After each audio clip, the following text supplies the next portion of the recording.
got everybody here tonight, so start the meeting at 6:01 p.m. First agenda item is the Pledge of Allegiance. I pledge allegiance to the flag of the United States of America and to the republic for which it stands, one nation, under God, indivisible, with liberty and justice for all. This agenda item is correspondence, visitors and public comments. Do we have anybody online? We have Tanya Hayes and Kosha. Wendy will be joining her son's baseball practice and all of that. She's driving near there. Right. Seeing none, agenda review. We do have some changes. We do. So unfortunately, the after-school team leader, director here at MVU is really unwell, so they're trying to reschedule. It was also competing with the musical, so, but really she's not well. So we actually had John Lumsden plan to come in and give a spring, or winter, thank you, winter update. And we were gonna try and sneak that in earlier. So we'll do that after the STEM fair presentations, if that works, because he should be finished with his spring sports meeting. Okay. So that was my oversight and not John's.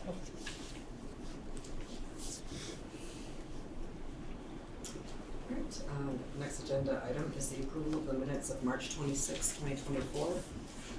Would anybody like to make a motion to approve the minutes? I'll make a motion. Thank you, Stephanie. I'll second. Thank you, Elaine. Stephanie's the first, Elaine's the second. Any discussion or changes that need to be made?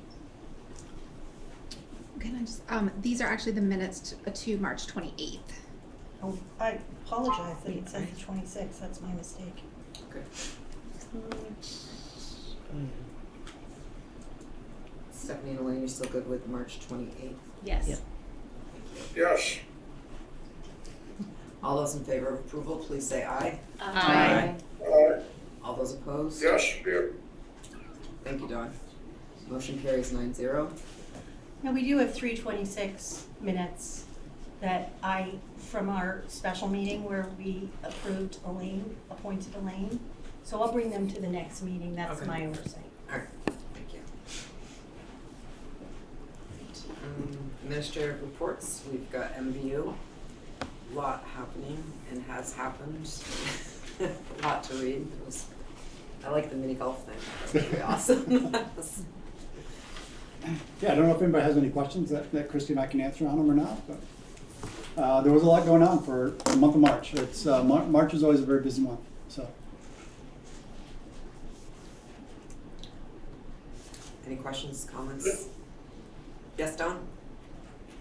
Yes, in response to what Dan said, I really like the thoroughness of what Dan and Christy are doing, because there are many times I probably wouldn't come to an event, but it's nice to know about it in case the schedule does allow. So I like that. I also like very much the focus we're seeing more and more out of the high school newsletter and elementary too, but I think more in high school on focus on students' achievement, student participation.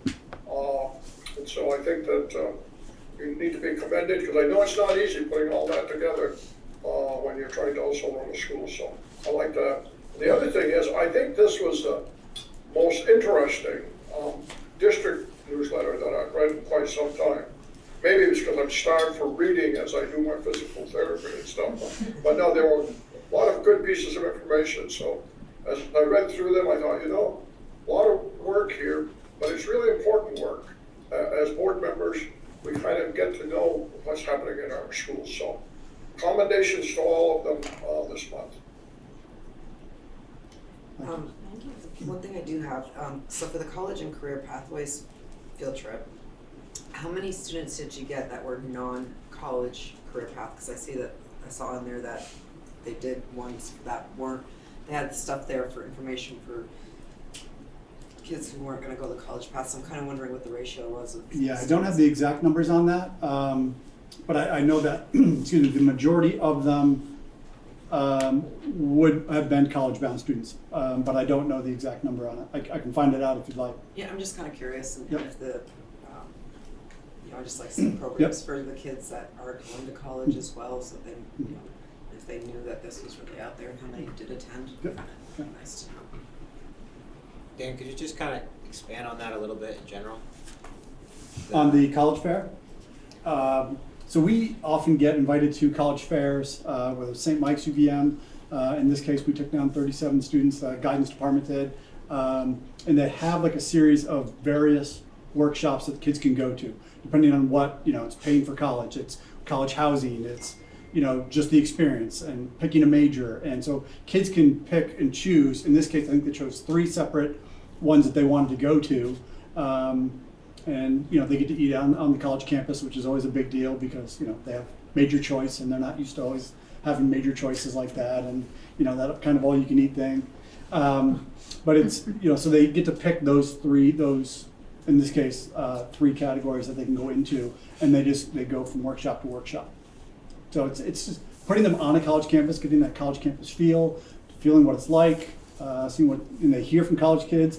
Oftentimes, what's nice is that MVU students that go to the college will often come and see them and just kind of chat with them a little bit about what it's like being there on a college campus and what they can expect. Do we do our own career fair or college fair at MVU? So we do like a career fair. There's one that's happened in the summer. Beth Ann Miller did that one over the summer, where at the top of the theater was lined up. And I know that Crossroads or after hours is planning that again. We have not done bring in a ton of, we've done other ones. I think November 1st we had the Franklin County Industrial Development Corps came in and did that one. They brought in 6 various businesses, and then we took families and kids out to those businesses to kind of see what they do. So we've done that one as well, but not and we did another one, the literacy one brought in other businesses to talk to students about, paying car loans and various loans and just. Oh, the Rotary Financial Literacy Day. Yeah, yes, yep. So there's various things that we do around that. Is there any plans to do host its own career fair day here at the high school, or? No, we had nothing like. I'm just referencing I know Yeah. some of the other schools like South Burlington, Colchester, they have a career fair day where they have businesses, university, colleges. They'll come set up for the day, and then students of any grades will go around and talk to counselors, talk Yep. to job opportunities. Just wondering if we just. We have branches of the military that come on in. We have others that will come in and throughout the lunch blocks. Remain there and talk to students. So that's fairly common, but not this is one day where we invite everybody in. We have not done one of those. We did do that community-wide one with FCDIC, and we'll be doing that again because Yep. it was successful. And MVU was considered the right place to do it because it was more central for all of the county, and that had CCV there and other businesses as Yep. well. And Yep. we talked a little bit about how we might want that to look a little different to engage more students. Yep. Beta Technologies, others were here. And so students got to go around and ask questions of the various industries. And then again, they went out to the various businesses, came back, they raffled off a bike, and so it was good. Do you still have, I can't remember the name of the class, the career class? Yep. Do you still have people come from their businesses, VTP used to come and talk to the students? Yeah. Is that, what, Yep. 10th grade level? 10th grade, yep. Yeah. Yep. Do they still do that? You still have that? Yeah, we do, and believe it or not, I actually had a former student, graduate of 2019, come in and see me today. And part of what they're doing through aviation, because they're taking some aviation classes and getting their instructor's license, and part of that is some community outreach. And came in and wondered if I could help hook him up with Angela Pandis, one of the business teachers that teaches the career piece. And he's actually coming in next Thursday to talk to her career classes about what it takes to be a pilot and all the various classes that they need to take. And correspondingly, he's also going to talk to the physics classes about the aerodynamics and the physics of flying a plane. So it was yeah, it was neat to see. But yeah, we still do that. I just wanted to make sure to highlight some of that because, you know, we have a revote coming up, and one of the big questions that's asked a lot of times is where does the funding go, and student outcomes, and, you know, pathways for students. So I know there's a lot of work being done, and so a lot of times they don't see the board report that we get. So I wanted to just highlight some of those things so people can ask, like, there's a lot of things that we're doing for our, you know, our high school students to kind of prepare them for what's coming next. Yeah, So absolutely. And yeah, not to mention the work-based learning opportunities and lots of other opportunities for them, yeah. Even next week, the 8th grade groups are going to a Vermont State College. One group is going to VTC, the other is going to the Vermont State College on the Johnson campus. So all of our 8th graders will get to tour a college campus. They'll get to eat, which is their favorite thing. that's a good theme. I like It they is, really like yeah, that. they really Teenagers like like it. Teenagers. Yeah, I like it. So we do try to start a little bit early before they even get to high school. And not to mention the 8th graders going down to the tech center and getting to tour the tech center and everything else. So we're actually, making plans right now to work with NCTC and Leanne Wright down at the tech center about having our faculty go down at the beginning of next year, just so that they have got a better awareness of what Northwestern Tech Center has to offer our students. So. Great.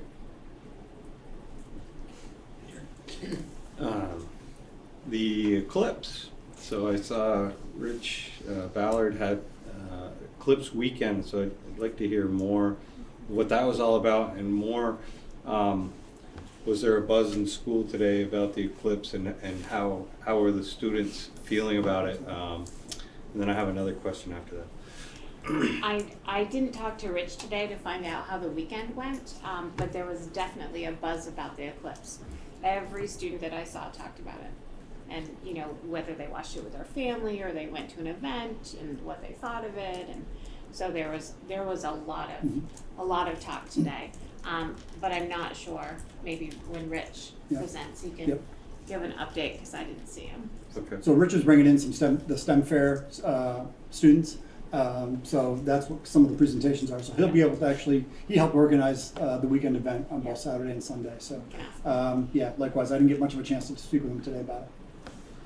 And my other question is, I was pleased to see towards the end here, April break support for students for work that hasn't been done. So I think that's great. I would like to hear afterwards how much participation you get. Mm-hmm. And obviously this is something we've done in the past. Yep, we did it over February break as well. We did 3 days over February break, and so we'll do 2 here. The kids that come get a lot done. They get a lot of help. Yep. There's pretty small student-teacher ratio. Parents sign them up, and we don't usually get everyone that signs up. I mean, sometimes they think it might work out and then it doesn't, but there's a good percentage of kids. Good. So we have a lot of faculty right now that are also reaching out to parents and being like, it might be good if your son or daughter attends this. Excellent. So that's how we're kind of drumming up support for it. It's just to, they might benefit from coming in for a day or two to help get caught up on some of the work. I think it's great because like you said, they're going to get, with not all the students here, they're going to get more support, more one-on-one, and maybe some of the things they're struggling with, they can, get through. So I was glad to see that. And we always try to get a faculty member, so we don't try to get like 4 English teachers. We try to get somebody that represents each department, so they've got that area of expertise. So, yep. Dan, I'd like you to give you a moment to advertise the musical this week so that our hearing public, here's a little promotion for it and what time, what people have to do they have to sign up ahead, all those things, if you would do Absolutely. that. So Footloose is ready to go. I've been listening to it for the last 2 hours. But they've been, in all seriousness, they've been practicing 3 to 4 hours a night for the last several weeks. They're sounding better and better every day. They're getting the kinks worked out, which is fantastic. Tomorrow's the dress rehearsal, so we have students coming up from our sending schools and also Alberg. We're bringing some students up as well. So the dress rehearsal's tomorrow. Shows start on Thursday, and it's Thursday, Friday, and Saturday night at 7 p.m. And also there's a matinee show on Saturday at 2 p.m. The sets look absolutely fantastic. They put a lot of work into them. You need a small army to kind of pull off a musical like this. And I mean, it's one of the things, they really do a nice job with it. They really do, especially with all the parent volunteers. And I was looking down today and they've got something, it's like a gas pump, but it really looks like one of the old fashioned gas pumps, and it looks real.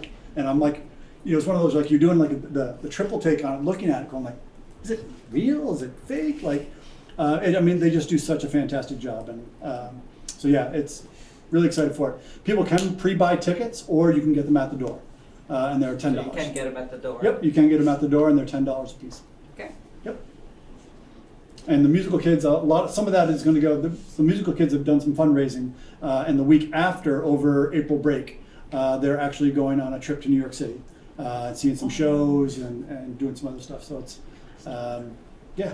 it's a great experience for the kids. I think it is too. Yeah. It's great. Yep. They're so excited. Kids are so excited. How long is the show? How long's the show? It's about, it's going to fluctuate somewhere right around 2 hours and 15 minutes to 2.5 hours, right in there. All right, weekend shows. Yep, that's right. So Dan, since you mentioned that they are going to New York City, I'm excited to hear it because I know they hadn't quite, when she came in and presented with the kids, that she hadn't quite made their goal to be able to go to New York City, so they Yep. achieved that. I think they're right there. I think they're good to go. I think, yeah. Excellent. That's Yeah. good news. Yeah, and this is something that was done years and years ago, and then kind of phased out, even a little bit before COVID maybe, but COVID certainly phased it out. So it's good to see them doing it again. And Miriam Booty, the director, used to go on these trips, so she had that experience of doing it, and she was really gung ho about let's do it again. So yeah. I used to go and that was fun. Yeah, that's great stuff. Yeah, it's great memories. So, sorry, Jen. We are just full of stuff for Dan. Which is great. So this particular topic, it was not in your report, Okay. but it was an event that I went to on Saturday night. I went to the Highgate Arena. There was a Make-A-Wish.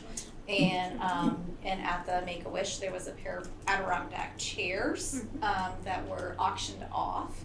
And I'm not sure if you were able to get some details on those, but it was a pretty exciting moment and a very, very proud moment for everyone there. So Andy Godin, who's one of the teachers here, built some Adirondack chairs last year during T-Bird time and during some of his Intro to Woods classes. So he had a lot of hands kind of making these 2 Adirondack chairs. And last year, the 2 Adirondack chairs during Make-A-Wish were sold for roughly $650. And he was like fantastic. A student, Lily Whitcomb, who's a sophomore, went and approached Mr. Godin about it again and was like, hey, let's do this again. And he was like, all right, let's figure it out. And so Lily actually called up and had the wood donated. And Lily and Intro to Trades classes, some of the middle school classes, some of his older classes, they had a little bit of time, would put a coat on, but they were able to donate 2 chairs, Adirondack chairs, to Make-A-Wish. And believe it or not, raised $1,550 for 2 Adirondack chairs. Yeah. Amazing. Nice. I mean, that is just, I was blown away when I heard the dollar amount. I mean, like 2 Adirondack chairs, made by MVU students.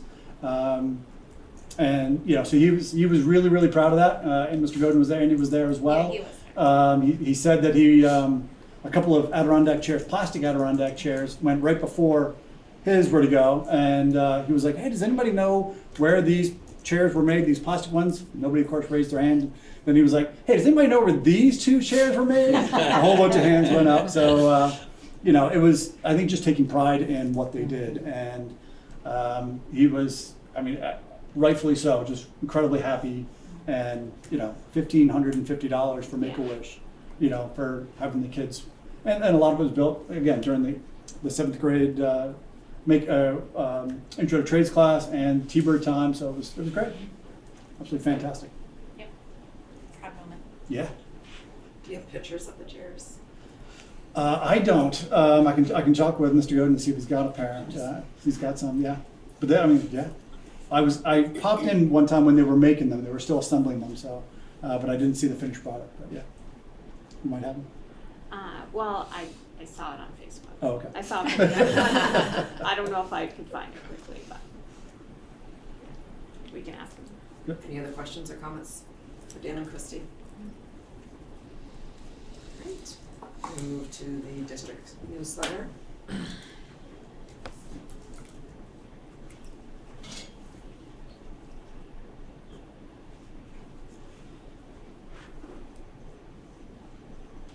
We're just waiting for questions. I'm just waiting for questions. I talk too much. Or comments.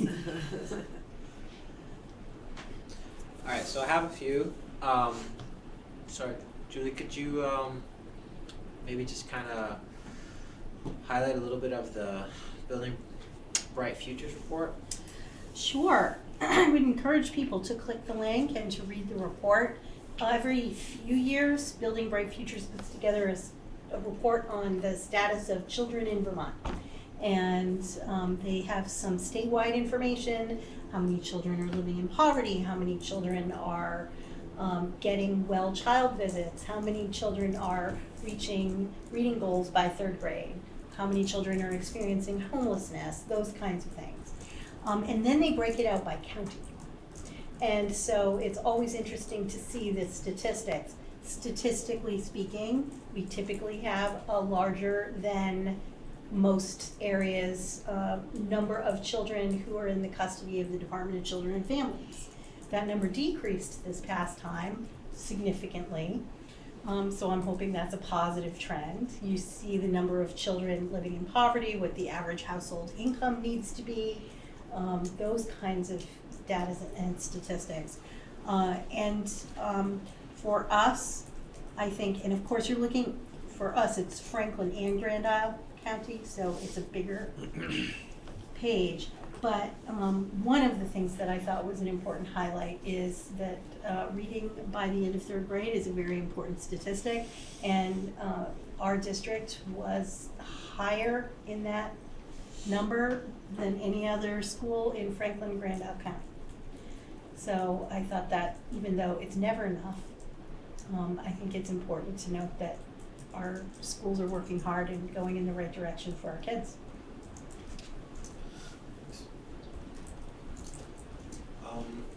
I did want to highlight, thank you for including the VSBA trainings.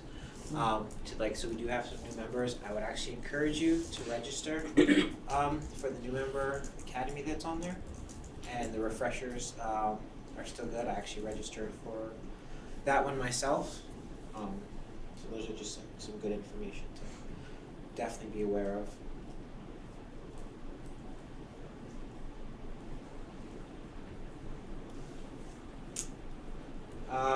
Okay, I wanted to ask Bonnie, the Vermont teacher shortage, can we expand a little bit on that? I'd asked Julie about that earlier, or if that's a Julie question. That was my report. Okay. That's why you have that I know. surprised look on your Did face. I say something about a shortage?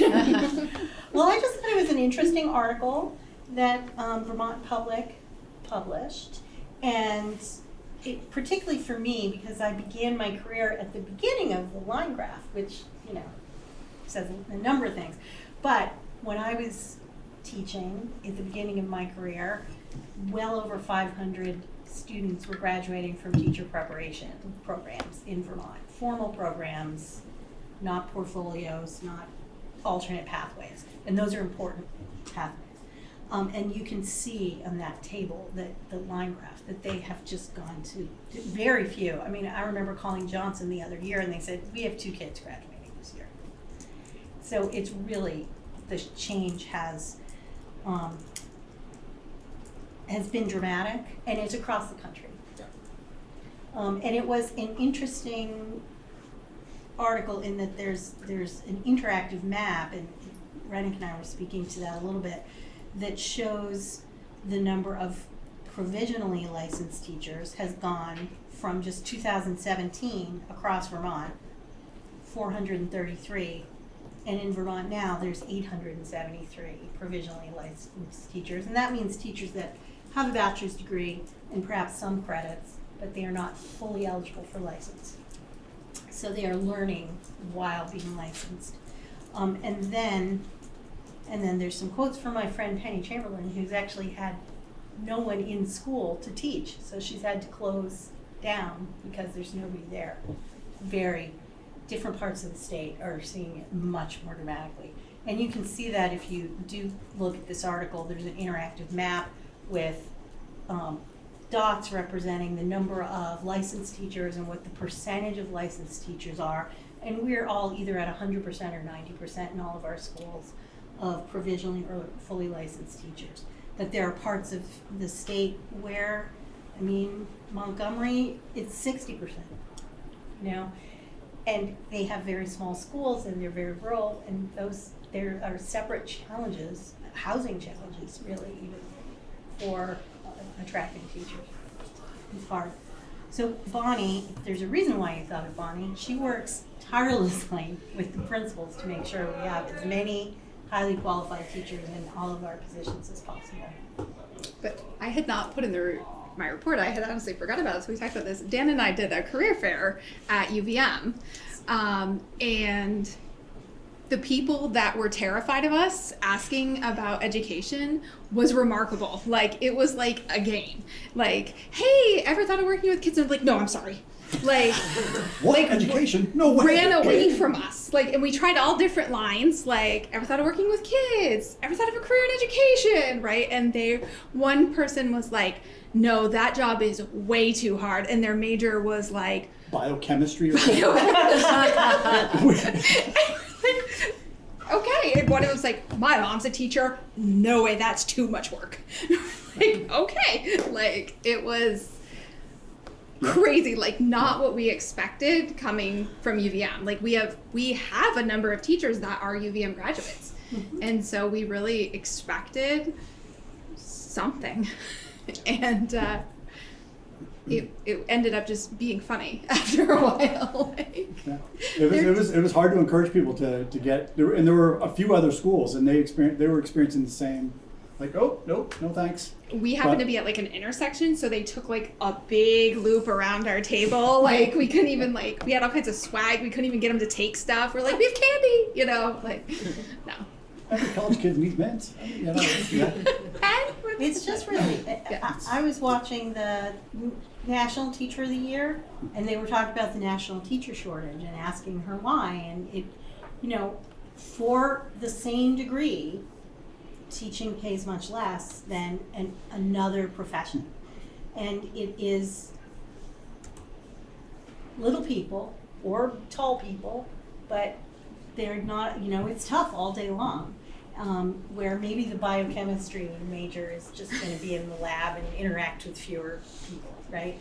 But you know, this time of year, I get my bucket filled because I talk to our new teachers before they come to you all, and they are enthusiastic and excited, and I can always tell those that are truly passionate about the profession, and that's what I look for, is that passion, because I know somebody may be competent and they'll be fine, but maybe they're not going to stay forever because they don't have that drive, right? Because it takes that. Yep. It really does. Thanks. I just thought it was important to highlight, given, right, like, there's so many obstacles to retaining good teachers and attracting new teachers, and I think where we are and how many we have who have their license and profession, like, I think it's just good to talk about it. So, well, I have two more questions. So nobody else wants to ask questions. I wanted to ask Wendy if she could talk about the WOW Mini, what is it, grant award? The WOW Mini grant for the pre-K.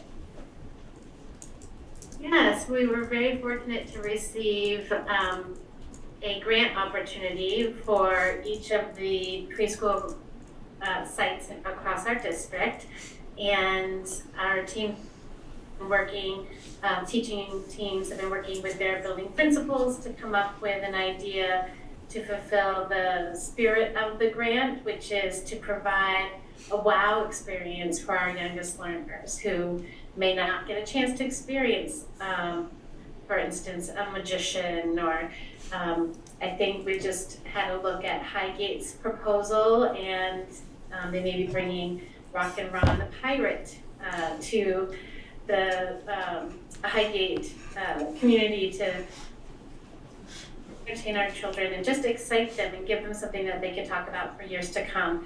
And the grant was aimed to be a very thoughtful process for teams. So they have to share how they will prepare the children in advance, how they'll tie it into what the children have been learned this year, how they'll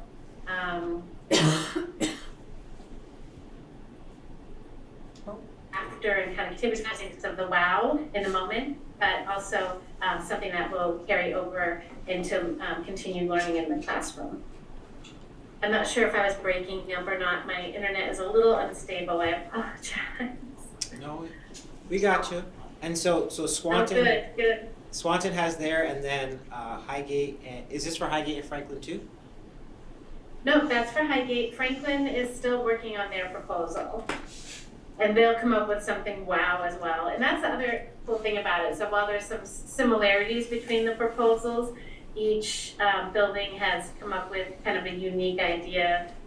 So it's really exciting to read, and I'm really looking forward to going around when the activities are happening to get to see how the students are responding, and that is a wow for me. And will they happen this year? Yes, they're between now and the end of the school year. Very exciting. Thank you. Yes. All right. So then my last question will be for Beth Ann Miller. So it looks like did I understand, Julie? So there's no presentation, right? No, There is.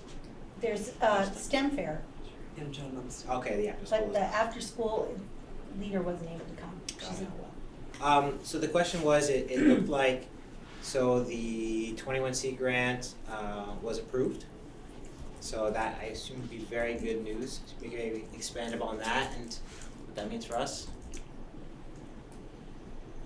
Yeah, thank you for asking, and I do apologize for our last minute cancellation for tonight. We have a really cool presentation prepared, but our leader was unable to make it last minute. So thank you for being flexible with us, and we do look forward to presenting soon with you all in person. And yes, also thank you for recognizing that. We found out that we received our 21st Century Learning grants, and not all programs get funded when submitting these applications. So we had a pretty rigorous reports, and we scored quite well on our application. So that means that we are being awarded $445,000 a year for the next 5 years to continue our after-school programs in the district. So it's really exciting, and they appreciated some of the small tweaks we're making to our structure, especially the MVU leadership structure, and what we're hoping to do as far as, as you all were talking earlier about work-based learning and college and career readiness. Much of our proposal was really focused on finding ways to continue supplementing and supporting those initiatives as well. So we're super psyched, and we're still waiting on the statewide after-school grant, which we should be hearing about soon, which is another $100,000 that we would be awarded over time. Okay, wow. That looks pretty impressive. And could you just elaborate on the collaborations I saw at the bottom a little bit? Is that typical for the after school, or what's going on there? The collaborations, I have to remember what I wrote. Which ones are you referencing? I just said the VTA planning and all that, so is that like some additional things that are happening? Yes. Your VTA strategic planning forum, and that you're on the advisory board. Yeah, those are all, I've been asked by state folks around the state to sit on some of these advisory boards. And the Vermont After School to VTA Strategic Planning Forum was a couple weeks ago, hosted in South Burlington, and I was one of the professionals around the state that they invited to the table to talk about essentially how they want to continue funding and supporting after-school programs statewide in Vermont. So thinking of where is it that we really need to focus as a state, where can our funding be best leveraged and utilized, and how can we as the professionals in the field make sure that we are truly serving Vermont as a community with the recognition that every school is a little different. So how do we have our special Vermont flavor while also, remaining true to each school around the state? And that wasn't just a 21C program, that is talking about all after school initiatives as a whole. So YMCA, Boys and Girls Club, all kinds of stuff like that. We had a lot of really, really interesting professionals at the table there. And a couple of the other committees I've been asked to join are speaking either specifically about 21st Century Learning Grant in the state of Vermont, or again, more at the broader Vermont after school level that includes all kinds of after school initiatives. I hope that answered your question. Sorry, I wasn't super prepared for that one. No, it's okay. No, perfect, thank you. Thank you. She stole my thunder. You always wait till the end. Does anybody else have any, questions or comments? I just want to point out, because you were talking about some of the partnerships, Yeah. the Career and Technical Center and the Notch and Swanton Rec and those kind of partnerships. Beth Ann really has expanded on a lot of those, and I want to give her some formal kudos for that grant process. It is unbelievable, and we've been getting this grant for more than 15 years, and they do not automatically. They really like to see themselves starting new programs, not necessarily continuing. So the fact that she's built so many partners and expanded it and developed more teen leadership and adult, career focused pathway aspect of it. It's more engaging for young adults. Not that the high school kids don't still like D&D. There's some kids who always just want to do fun stuff too. But it's opportunities for them to grow as teenagers and become leaders and think about their future. And she's done so much of that work, and that's been a big piece of the redesign, really, of the after school at high school.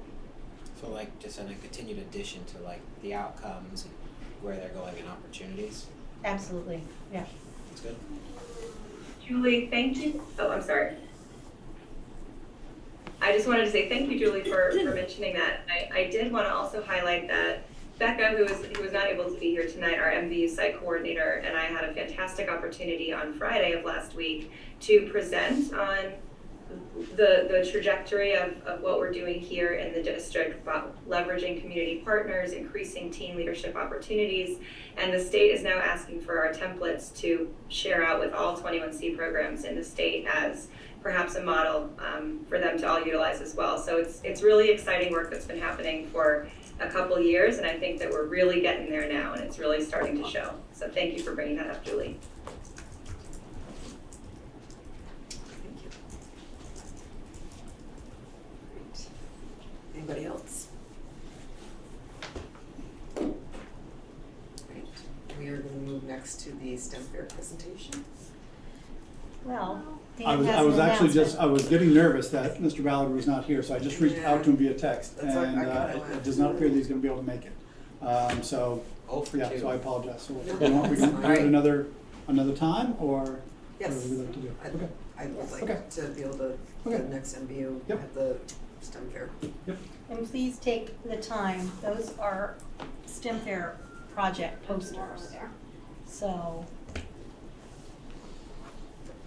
The second one came in first, correct? The judicial decisions? I don't know, Dan, do you know?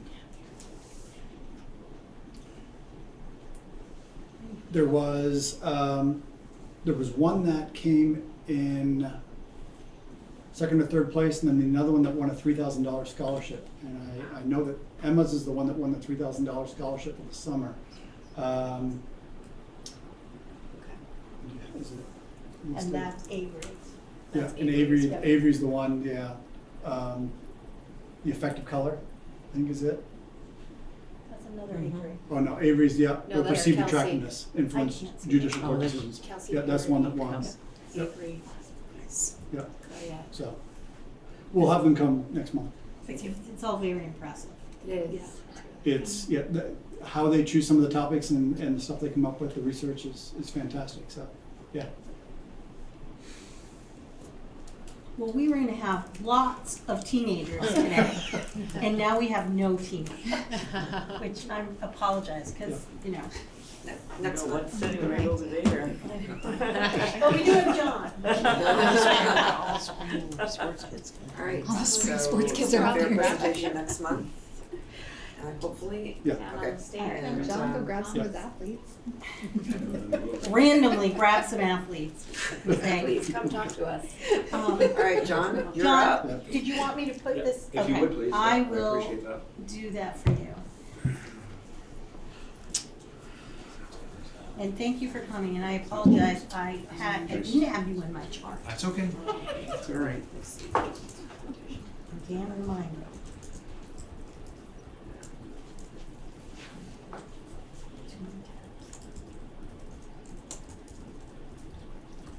Oh, great, that's the wrong one.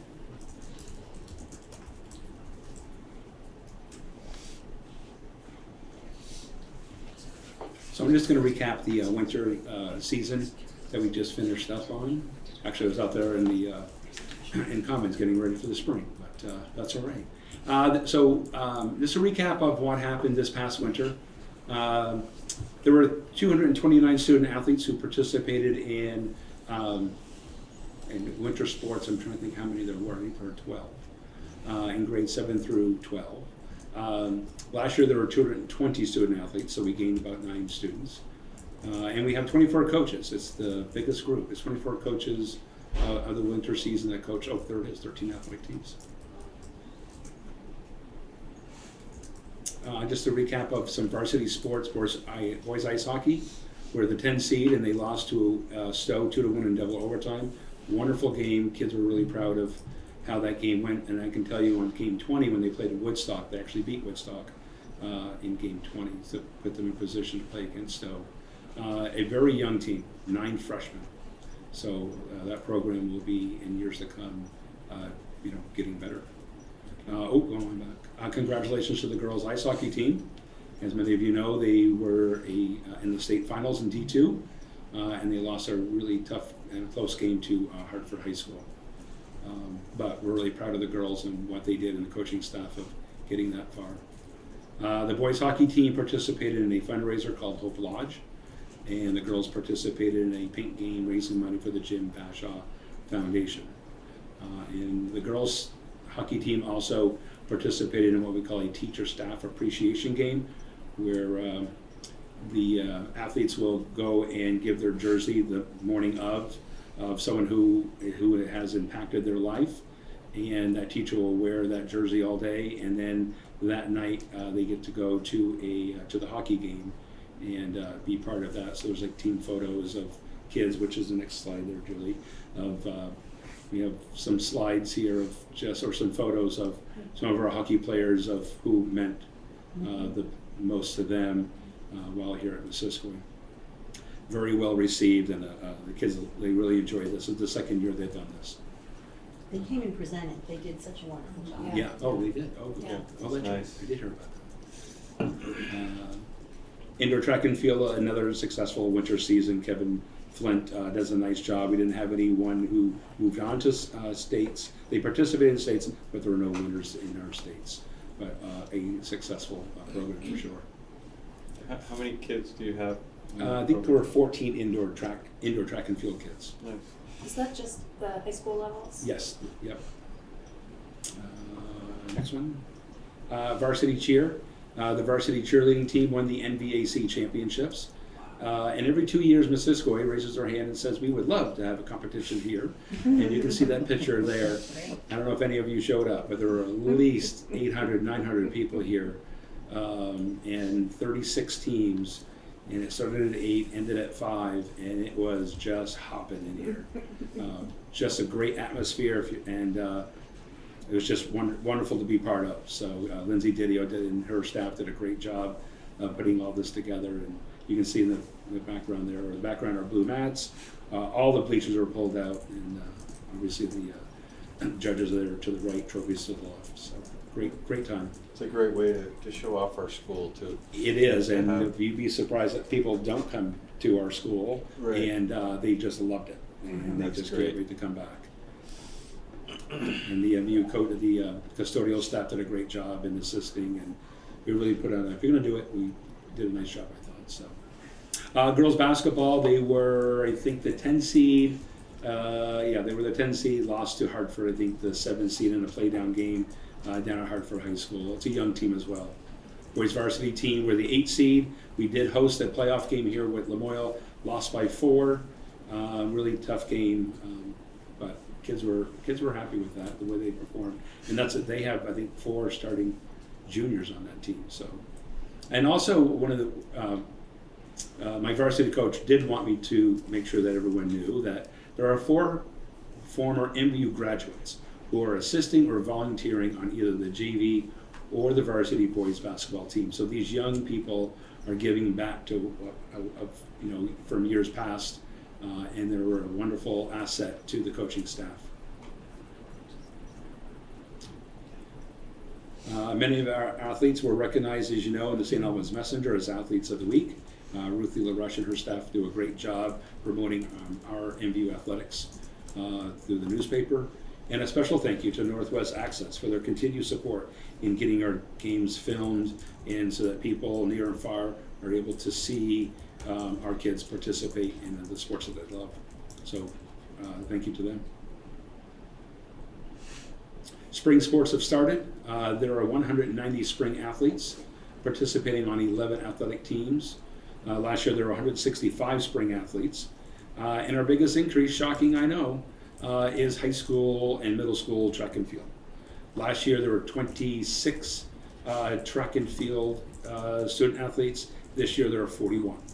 So that was an increase, and there's some increases, a few more on the middle school track team as well. So as they said, build it, they will come, and they have. So yeah, I was going to ask that because we did put some money into upgrading our track and field, and so what does that look like now? Can we do all the events? We can host all events. Our high school track team is hosting a high school meet on Monday, May 13th, and there are 6 schools that are coming here. And on the Wednesday, May 15th, our middle school teams are hosting a meet here as well. And our high school student athletes, our track kids, will be the scorekeepers and so on. It's a great day for them as well. So yeah, we are hosting 2 meets here at Missisquoi, the 13th and the 15th. Yep, excited. And I think that's it. The other 2 things that I would like everyone to know is there are 18 8th grade softball players. This is the email I sent to you. Our JV girls softball program has 7 student athletes on it. Not enough for a team. Had a meeting with some players and coaches and parents 2 weeks ago, and what we have decided to do is to rotate 5 players on for practices as well as games or indoor scrimmages, so that JV team will have enough players for them to play their games. And so we're rotating. We call them red, white, blue teams. Today the red team just had a scrimmage with Northeast Clinton, and then like on the blue team is scrimmaging Enosburg on Friday, and next week they play in a scrimmage with BFA. So our 8th graders are getting the benefits of getting about approximately 5 JV games and about 8 middle school games. So they're rotating through for those who wanted to participate in that program. And then secondly, our middle school flag football program is on pause as there's a push to have tackle football at the Swanton Recreation Department. So when anyone asks about middle school football, we're going to send them down to Swanton Rec to see if they can get that program up and running down there. It is a tackle program, unlike when our program here at school was a flag program. So we're just gonna put it on pause and Yeah. we're gonna see what happens with that. That's similar to St. Albans, right? The Correct. rec program. It is run through the rec Yeah. program, the Steeler program. Yep. So that's a little bit on winter, and we'll dive into spring, a little bit of fall. Seeing how Bonnie's here too, how is the coaching, recruiting, and I know we're trying to get ahead on that, so we're not getting into the season and not having enough And coaches. We did. We did. We were fully staffed a couple weeks ago. Yes, we were. And today is the kickoff of spring sports. So Yep. it's actually gone really well. Doing the letters of intent and getting people committed to coaching ahead of time has given us really a big opportunity to know exactly who's coming back and not find out when they don't sign a contract. Right. So it's gotten better and better every season. And this one we were like, oh my god, like we didn't even have to meet. Yeah. We were like, Yeah. it's gone really well. Yep. And I know we're meeting soon because we have to get ready for fall. Yep, ready for fall. Yep. Yes. So we have our most coaches in the fall season. Jan, I have a question for John. Go ahead, Don. John, going back to the football, so how long will it be before you decide if Swanton Rec can really pull off a tackle program? Will the students get lost somewhere in between because we're not sure when that's going to happen?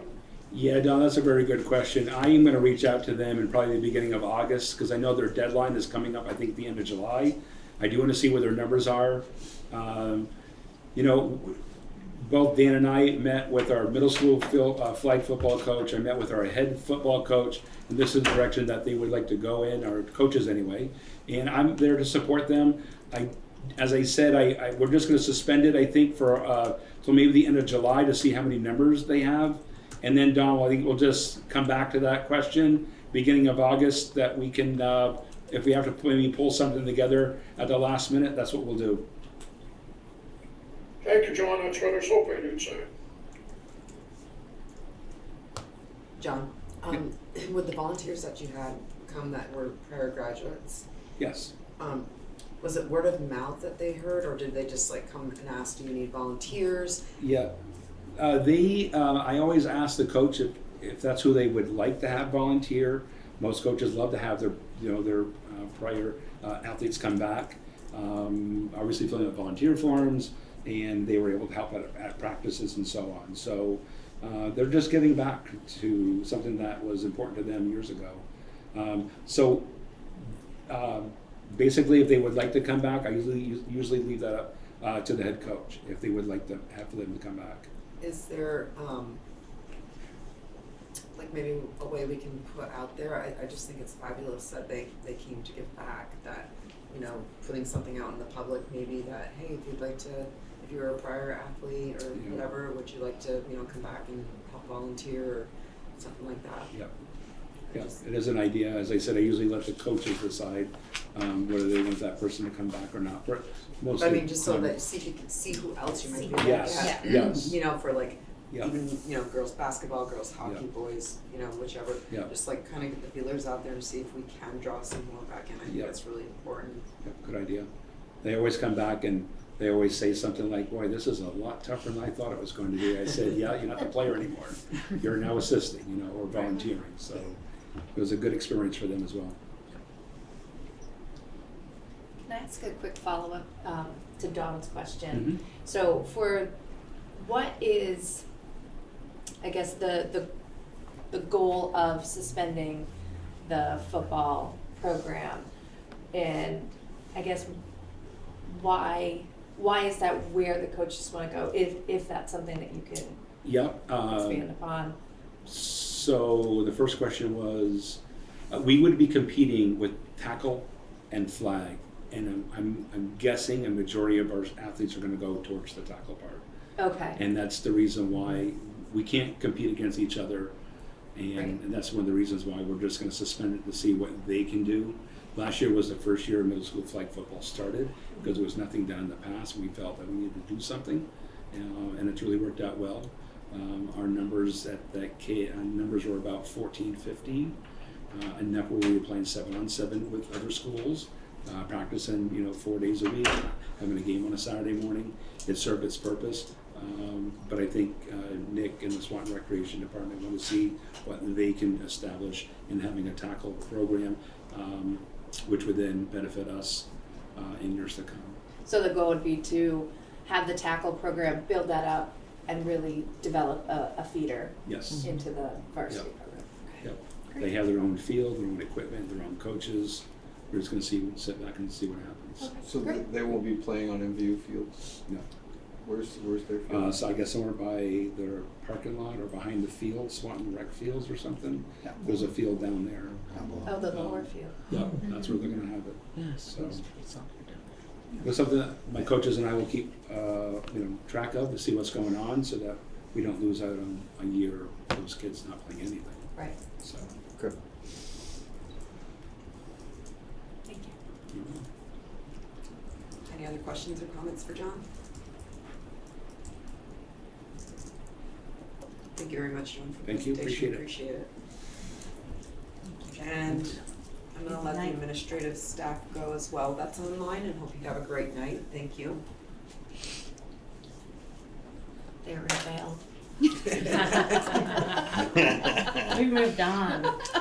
Make sure you tell them we have more questions. I just wanted to let them know. I didn't let them go beforehand because I was gonna have them listen to John's presentation, because all right. That's bombed. Next agenda item is the employee unlawful harassment revision. So we have this policy already, but the Vermont School Board Association loves to review policies on a regular basis. And I've spent a good deal of time, I'm by no means through all of the sections, but I've gone through most of the A's and B's, right? And then moving into the students to see which have been revised for formatting and updating, and we don't need to do anything with ours if it's a small change. But this one, because Title IX policy came about in 2020, I think, and this policy changed to include language that's now required in Title IX. So really the only difference is that I updated those folks that are, it's really, the only changes are referencing the definition of an employee under Title IX and referencing Title IX. So there's a little bit of alignment. And so I just felt it was important to make sure that this was up to date and reflecting the law. No substantive changes, just alignment with new federal law. So for example, the old policy says that an employee under this only refers to somebody that we employ directly. And under Title IX, an employee would also include somebody who's a contracted person. So but it's specific to that policy. So it's just important that we have the most up-to-date information. Is there a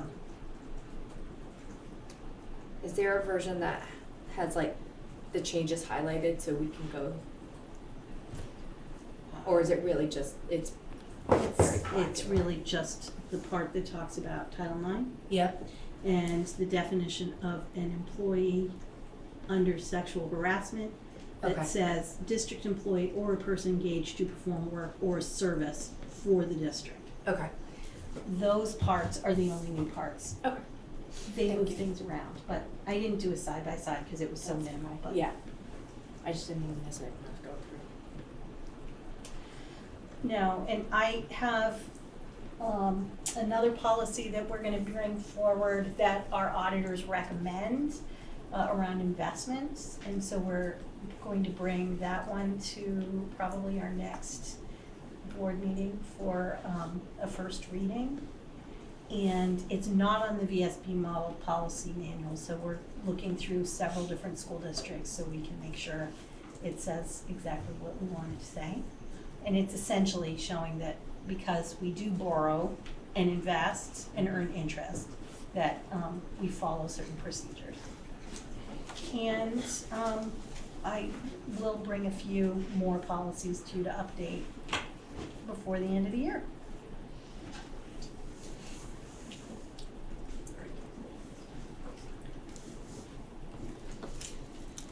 This has been warned, it's on our website. So would anybody like to make the motion to adopt the employee unlawful harassment provision? I'll make that. Thank you, Megan. And do I have a second? I'll second it, Jen. Thank you, Joanne. Questions or comments? Peter? Is this one, Julie, that we have to like every year update? Yes. Like that? It is, okay. So I was wondering, because it's got names in here, I'm thinking that we must have to update this. Yes, I have multiple policies that have the list of designated employees that you go to if you have an issue of suspected harassment or sexual harassment, and there are people who have specific training to take that input. So yes, this is one where every year I have to go in and say, is this the same guidance counselor? And make sure it says Christy Martin. This one lists both staff as well as administrators. Because So we don't have to approve it when you do that, you can just update that? Yes, those are updated every year, Okay. yes. Okay. Any other questions or comments? All those in favor of adopting the employee unlawful harassment provision, please say aye. Aye. All those opposed? Was that an aye, Don? Yes, it was. It's really interesting. Just as I said aye, my computer said unstable connection. Thank you, Don. Motion carries 1-0. Next agenda item is warrants. Who's reading them? Who's reading the warrants? Do not let me leave without, Laura will be annoyed with me. That's right. Going old school. All right, check warrants. So we have accounts payable, $2,012,704.76. Payroll checks, $81,881.26. Payroll and other disbursements, $604,379.92. And then payroll deductions, $780,988.62 for a total of $3,479,954.56. Did you add that up? That was the total. Check. Did I check? Good. I'm just gonna trust Laura. Alright. Would somebody like, I'll make the motion to approve it. thank you, Renick. Second? I'll second. Thank you, Elaine. Any questions, comments? All those in favor of adopting the warrants, please say aye. Aye. Aye. Thank you, Don. All those opposed? Motion carries 9-0. And then next agenda item is new professional hires. And I have somebody, we're just starting this season. I just want to start by saying to Bonnie and the principals, tremendous job getting the contracts out to all the teachers, and we have a pretty decent return rate. And we still have a window where some people ask for an extension, and by contract they can have that. But so now we're really starting to go out and look for the positions that we know we have to hire. You know, whether it's classroom positions, making sure we have math teachers at the high school, those kinds of things that we know we need to do. And we're not going out for anything that's added, right? Or anything we would want to wait to see about the budget passing. But in terms of making sure we have 5th grade, right? We need to make sure we do that. So now is going to be the time where I'm spending a lot of time interviewing the teachers that have gone through the process with the interview committees and teaching lessons or doing the equivalent depending on the job, and then meeting with Bonnie and going through that process and making sure they really are committed, and then they meet with me for about half an hour. I have 3 set questions I ask everyone, and have a great dialogue with teachers. And just this evening, before I got here, I had a great dialogue with Jill Parody, who is a classroom teacher who will be going to Swanton. She is currently a classroom teacher in Sheldon and wanted to come back to this district. She's not taught here before. She started in Sheldon and was in New York before. She was a delightful, intelligent, really committed teacher, and I'm very thrilled to have her. I won't go this in depth for every one of the teachers, but she's one. And so I'm excited for her to come on board. What grade was that? We're not sure. She has been teaching first grade. We think we'll have her in the central building, so 3rd through 6th. I'm not sure where she'll end up, but she's excited about that. This for Swanton? Yep. Julie, Yes, sir. did you say she would be coming to Swanton? She is coming to Swanton, yes. Okay, good. Well, thank you. And I like the time you spent telling a little bit about the conversations. I know it's harder when you have 5 or 6. Yes. Yeah. But as a school board member, it's nice to know a little bit of the background, where the student taught, where they were in college, and that type of thing. Kind of, because I have to see them in the community, at least you know that they are one of our people. So thanks a lot. Yeah, I appreciate that, Don. I enjoy the opportunity to ask, what motivates them as a teacher. They hear a little bit about me. We talk about what it's like to be a new teacher. It's what pushes your buttons. That's a question I always ask, and then how do you correct for that? Because we talk about all of those aspects of, it's hard to be a new teacher in a new, even if you're experienced and you come to a new school. There's ups and downs about that too. So it's a great opportunity to be candid with them, and they get to know me a little bit as a teacher instead of just as a superintendent. And yeah, it's very nice. So we're Are very most new lucky. teachers aware that there's a mentoring program for them? Oh, yes. Yes. Yeah, it's a great mentoring program, and that actually this teacher referenced the fact that our district is, she also mentioned she's excited to be coming back to a district where Christy Martin is a leader. Thought I would point that out. That's great. And she said the fact that we have more than just mentoring, but we have what we do for new teachers, and you don't have to be new to the profession as long as you're new. We have a lot of support, and that we have a reputation for it, which was nice to hear. This teacher was also referred by a friend who came to our district last year. So that's It's nice. a positive tip. Yeah. So, not to go into too much detail, but what specifically is the mentoring program? Oh, well, by state law, everybody has to have a mentor for the first 2 years of teaching, and so we have a formal, First 2 years out of school, or first 2 years First at 2 any years. school? you're quizzing me. We offer it for 2 years. I think if you are new to the school district, but not new to teaching, you don't need 2 years by law, but we Okay. offer it. We also do some, if you're a veteran teacher but new to us, we do some, Jen DeStorker usually sets it up where she does some small group mentoring. So they still are assigned a mentor, but it's not a one-on-one. She'll have the mentor will have 2 or 3 people, but only if they're veteran. Otherwise, we still provide one for 2 years. So it's And Kosha sets it all up. She has a framework that they follow, and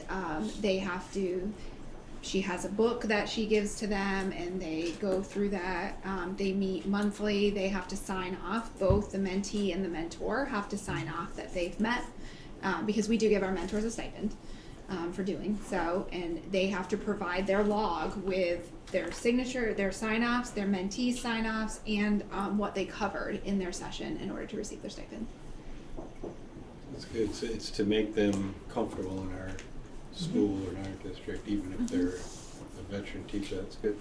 Or if they have any issues, right? Because I did speak to a new teacher here from the high school, and she was really excited that they did have we have a mentoring program, and that she has somebody to turn to if you know there's questions or answers, or if they're having difficulty with something. So it's really nice to hear that from that teacher. It's so important to have the various layers. I mean, we have a very strong new teacher days. They come in, there's orientation, they get together with their whole cohort, and then the next day they're in their school, and they have a whole program orienting them to the school. We have a instructional framework that we use that they're evaluated on, so we make sure that they're trained in what that looks like and what the expectations are. We have a consultant, Tina Bubrin, who comes several times a year and meets with the cohort of new teachers and checks in with them and makes sure that they're well and thriving and getting the support that they need. It's kind of the bane of the principal's existence because all the teachers are gone for the day and we have to sub like crazy, but they value it for their teachers. So we really have a lot of layers. I'll tell you, my best friend is the lady who mentored me as a new teacher. Like, those relationships are very important. Put a plug in there for Jane Camper.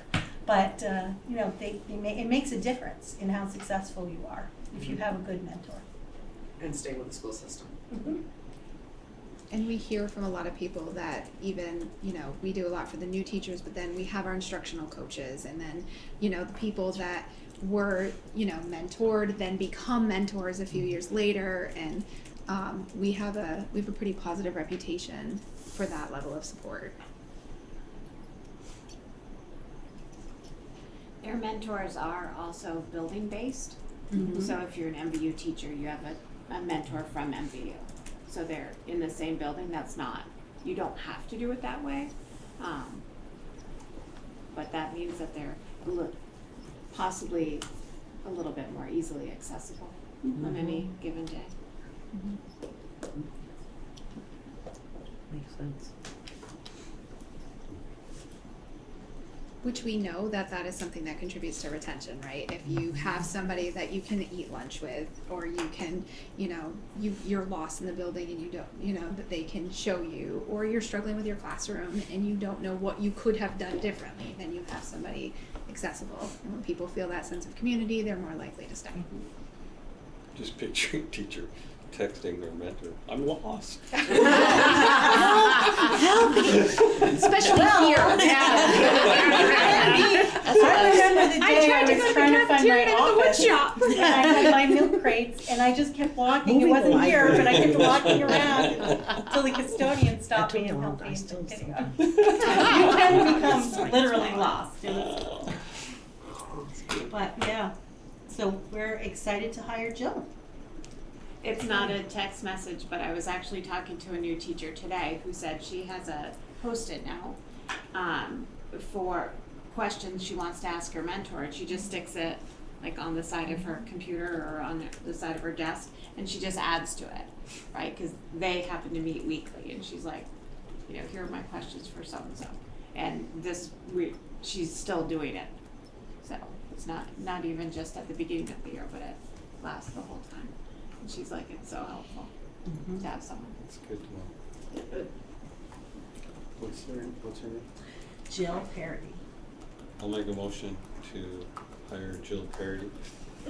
Thank you. Thank you, Peter. Do I have a second? I'll second. Thank you, Stephanie. Questions, comments? All those in favor, please say aye. Aye. Aye. Thank you, Don. All those opposed? Motion carries 9-0. And last agenda item is... Julie Ashburn? Go ahead, Don. No, I was just going to tell Julie, thank you for the little overview on the mentor. I remember working on that in the legislature and how important it could be.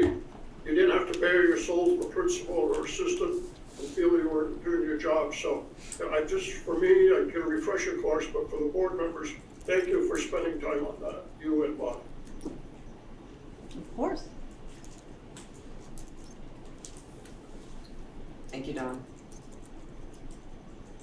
All right, last agenda item is 7:15. Yes. Authorization of board chair to negotiate with superintendent, just action, just to be able to bring it to the board and in executive session, see what the board thinks of what Julie's asking and if we agree or if we go back to Julie.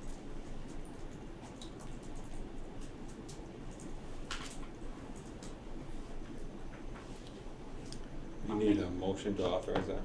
Yeah, because I haven't,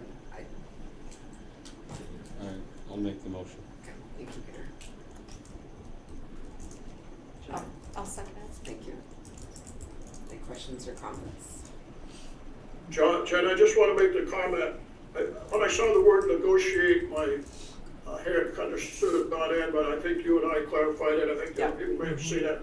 And I think it's a good model to sit down with a small group and at least hear from the superintendent. It's nice to be doing things together, not doing them too. So I was one board member. I look forward to the next meeting when you come in and meet and say this is what we've talked about and have a good healthy discussion. And I think it's equally important tonight.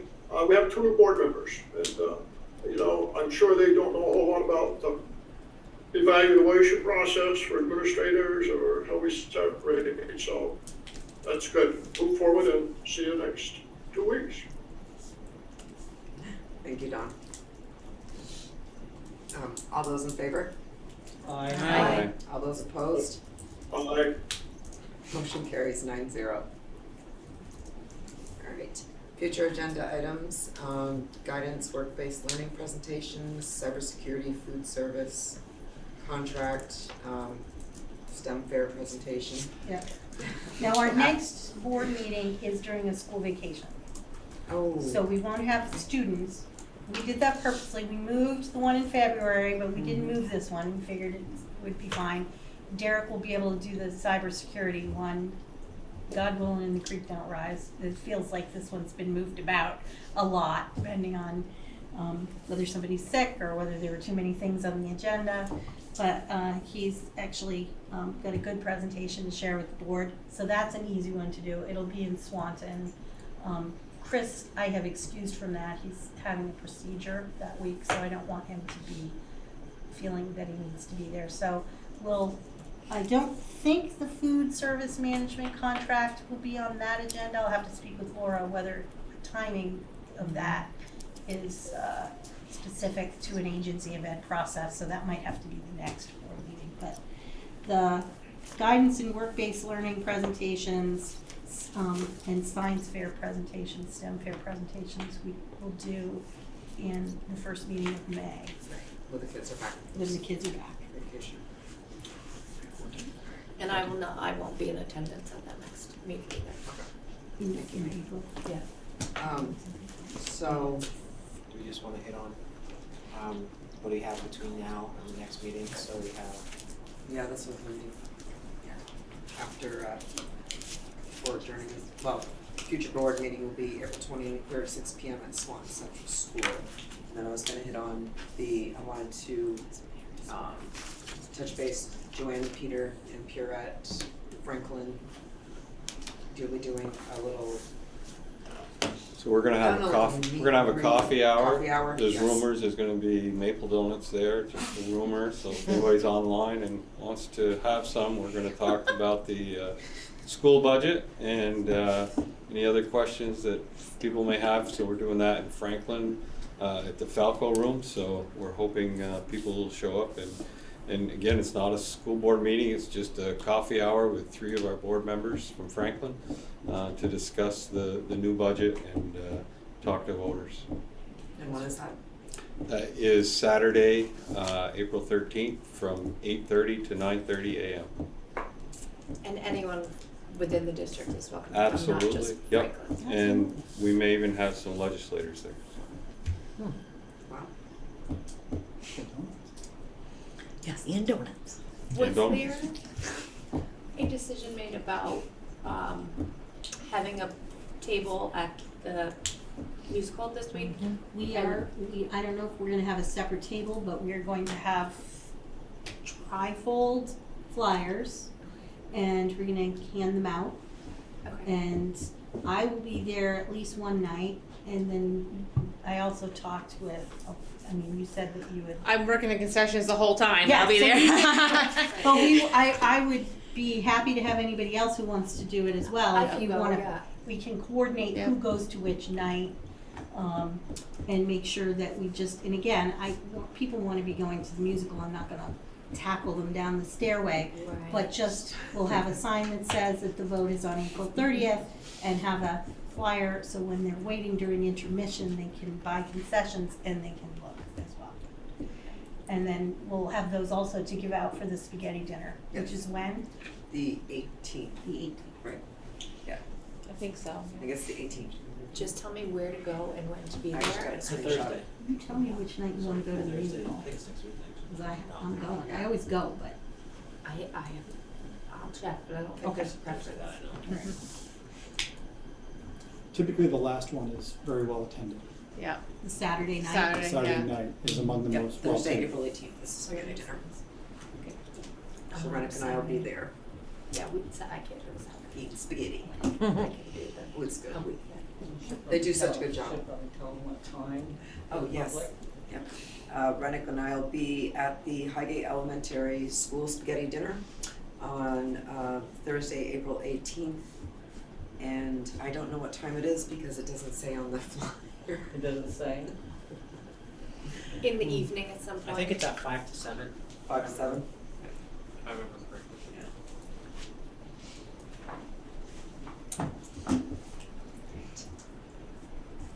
Right, perfect.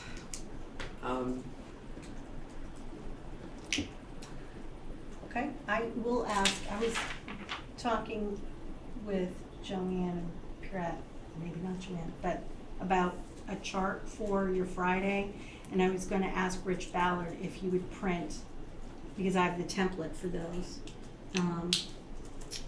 And we can take some of the tables and print them up on one of those. That'd be great.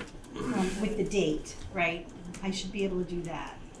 But I have to, I'll touch base with Dan to see if the timing, because usually Rich needs a few days of time, so I'll make sure. Okay, great. I can work on it tomorrow. Thank you, Julie. Great. Would anybody like to make a motion to adjourn the meeting? I'll make that motion. Thank you. Thank you, Peter. And do I have a second? I'll second. Thank you, Megan. All those in favor? Aye.